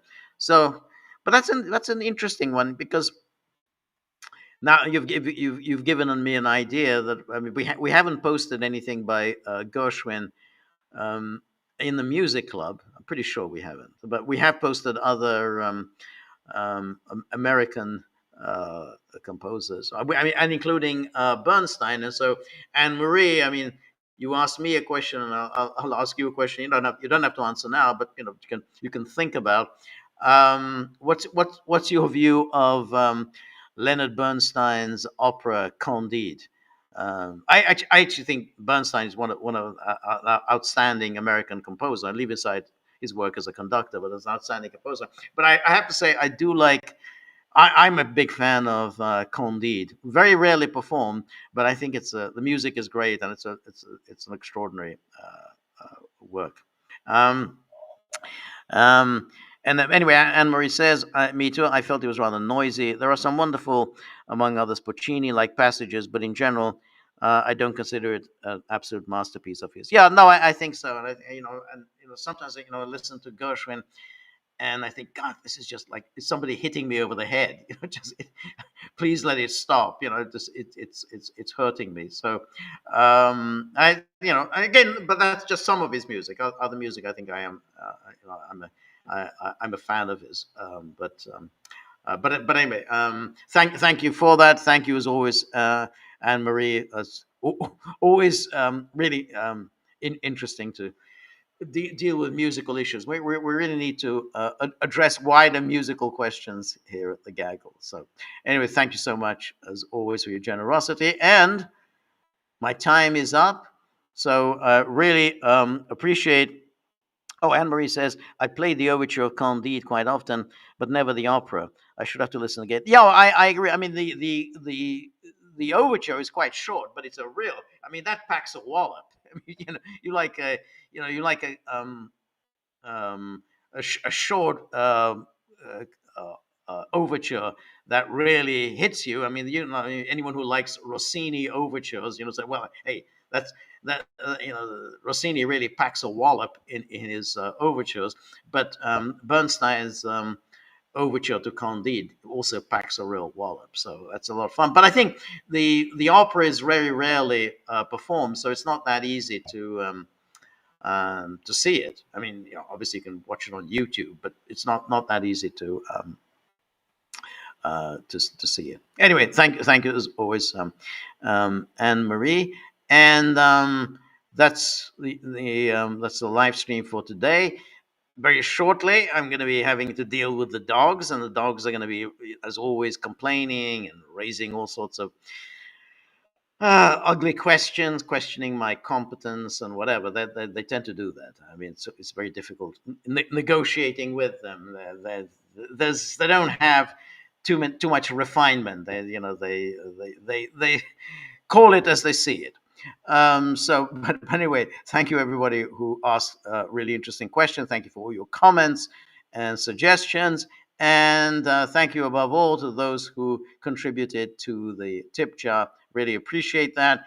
We're going to do some more podcasts over the weekend. And then we'll do the joint live stream with Peter on Monday, 10 a.m. Eastern Time. And then on next Tuesday, my solo, 3 p.m. Eastern Time. Hope to see you then. Until then, good night. All the best. See you soon.